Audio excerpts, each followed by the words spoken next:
ஒருவேளை பாவக்காய் குழம்பு பிடிக்கலன்னா நீ சாப்பிடணுன்ற எந்த அவசியமும் இல்ல. இந்த கசப்பான வாழ்க்கைக்கு முன்னாடி இதெல்லாம் எனக்கு தேன் மாதிரி. இத நீ பண்ணியா? நான் பண்ற இந்த பாவக்காய் குழம்பு இந்த ஊர் முழுக்க ஃபேமஸ். நீ ஒண்ணு பண்ணு, இத இந்த புளி சட்னி கூட சாப்பிடு. ரொம்ப டேஸ்டா இருக்கும். நீ ரொம்ப நல்ல பொண்ணு குஷி. நான் யாருன்னே தெரியாம என்னோட காயங்களுக்கு மருந்தா இருக்க. என் குடும்பத்துல உள்ளவங்க கூட இப்படி என்ன பாத்துக்கிட்டது இல்ல.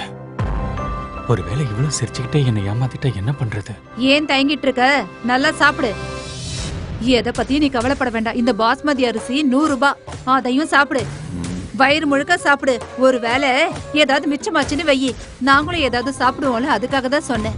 எனக்கு இந்த ரொட்டிலாம் வேண்டாம். நான் ஃப்ரீயாலாம் சாப்பிட மாட்டேன். இதுக்கு பதில் நீங்க என்ன வேலை சொன்னாலும் செய்யறேன். அப்படின்னா உங்க அப்பனும் வந்து வேலை செஞ்சு ஆகணும்.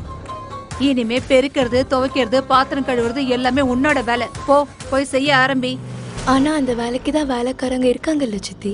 அது என்னன்னாமா, இவனுக்கு ஃப்ரீயா சாப்பாடு போட்டதுக்கு அப்புறம் அவங்களுக்கெல்லாம் சம்பளம் கொடுக்கறதுக்கு என்கிட்ட பணம் இருக்காதுல்ல. உனக்கு அவ்வளவு கஷ்டமா இருந்தா நீயே அந்த வேலையை செய்யி. ஏந்திரி, போய் பாத்திரம் தேயி. சரி.